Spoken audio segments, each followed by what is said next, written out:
Hello, all my YouTube followers, all 11 of you, if you're watching this. Hi, thank you. I know I haven't made a video for a while, and the sunlight is casting this on my face, so yeah, it's pretty bright. You can hear Zelda barking in the background, probably. But this video is about our pets.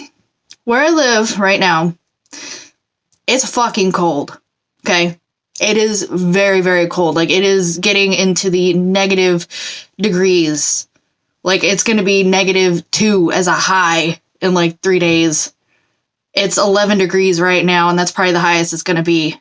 Otherwise, it's, like, 6, 7, 8, you know, shit like that. Super, super cold.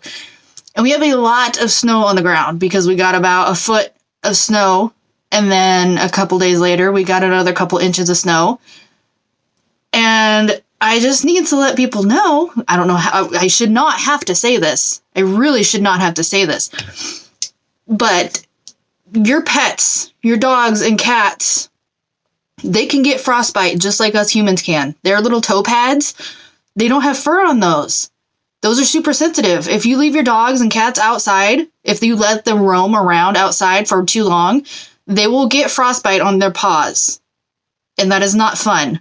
Have you ever seen your dog walking around the backyard or standing at the back door holding up its paw? It's because it's fucking cold.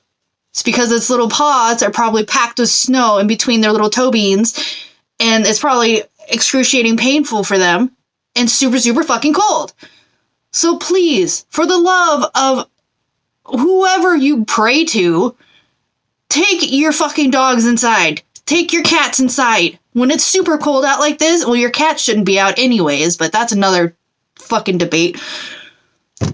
When it's this cold outside, yeah, your pets have fur, but long fur or short fur, it doesn't always matter. The long-haired dogs, like the Huskies and the Malamutes, dogs that are built for the snow, that's more understandable if you try to get them in and they refuse because they want to go play in the snow and run around. That is more understandable. But you should still at least make an attempt or an effort to get them to come inside. Short fur dogs like mine, like Zelda back here, I don't know if you can see her or not. She likes the snow, but she knows when it gets too damn cold because she'll start holding up her paws and then she'll run to the back door and I'll let her in. But I never walk away from that door for longer than maybe like 2 minutes or so. I always stand by that door to see when she wants to come inside because I know how fucking cold it is. I will open that door and I will try to call to her to get her to come inside because how fucking cold it is. I have heard horror stories from my friend who's a dog groomer. During the wintertime, her sister owns a grooming truck, like a mobile dog grooming truck. Her and her sister went to go do this lady's house, and they went to this lady's house, and she had like a little white dog. Okay, like long fur, but just a little white poof ball. Okay. She went to go and groom this dog, and the old lady was like, oh, she's outside, she's out back. The dog was fucking frozen to death because the old lady had left her out there for over a day. I don't know. I can't necessarily blame the old woman because I don't know if she had any kind of medical problems. I don't know if she had any mental problems. But still, it's just the fact that she left her little tiny white fluffy dog outside in the snow for so long that it actually froze to death. That is not okay. And there are people out there who are of sound mind who just don't give a fuck, and they'll leave their dogs outside until they get sick, until, you know, they could potentially die from being too fucking cold, or until they get frostbite on their paws. It is not okay, and it is not acceptable. When you have a dog, when you have a cat, when you have any animal of any kind, you have a fucking responsibility to take care of said animal, or reptile, or fish, or whatever you have. Think of them as your children, and take care of them. It is your responsibility. They can't do this on their own. Dogs can bark to let you know that they want to come in. Cats will come up and meow and probably paw at the screen to let you know, hey, I'm cold, I want to come in. But it's your job to actually go and open that fucking door and keep them safe, and keep them warm, and keep them healthy. So again, like I said in the beginning of this video, I should not have to say any of this. And it's really fucking sad that I do have to make a video like this because I'm seeing it all over. The Humane Society in my area, since the first of the year, has been out to 133 calls because people have left their pets outside in the cold-ass fucking weather. There was one where this lady had a cat, and its head got caught in a chain link fence as it was snowing, and they had to come and rescue this poor kitten. Now, especially if you have a kitten, like older cats, you know, sometimes they'll get loose or whatever, and they know their way back home.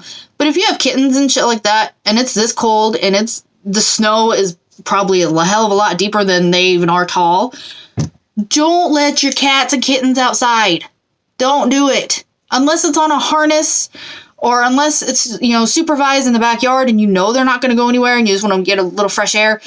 Don't let your fucking cats roam around outside when it's this cold out. Chances are they're not going to be able to find a nice, safe, warm place to hide unless it's in somebody else's house because you don't know how to take care of them. Now, as for dogs, like I said, I understand that sometimes dogs, the long-furred dogs, the ones that are used to this, no, they're built for this kind of weather, it can be a pain in the ass to get them to come inside. I understand that. They like to run around. They like to play in the snow. Zelda over here likes to go snorkeling in the snow. She comes back, looks like she has a bunch of looks like she was just doing cocaine because she has snow all over her nose and all over her face. But you have to at least attempt to get these dogs inside because you still have to worry about their paw pads because their paw pads, no matter how much fur they have, yeah, they might have fur in between, but they still have bare paw pads. And that can be, you know, that can get frostbitten. So you need to just watch your dogs. When they want to come inside, let them inside. Know when to try to get them inside. You know, bribe them if you have to. You know, say the word treat or cheese or something like that.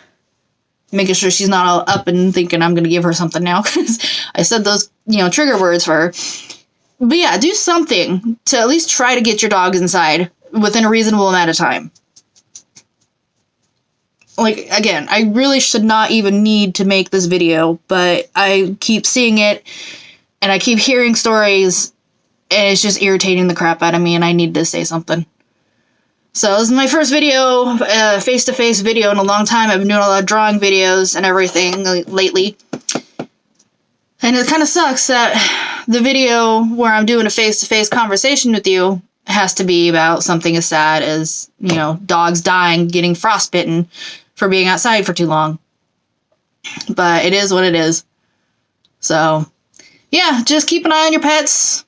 They're your responsibility. They're not anybody else's. They're your responsibility. Take care of them and love them and respect them. All right.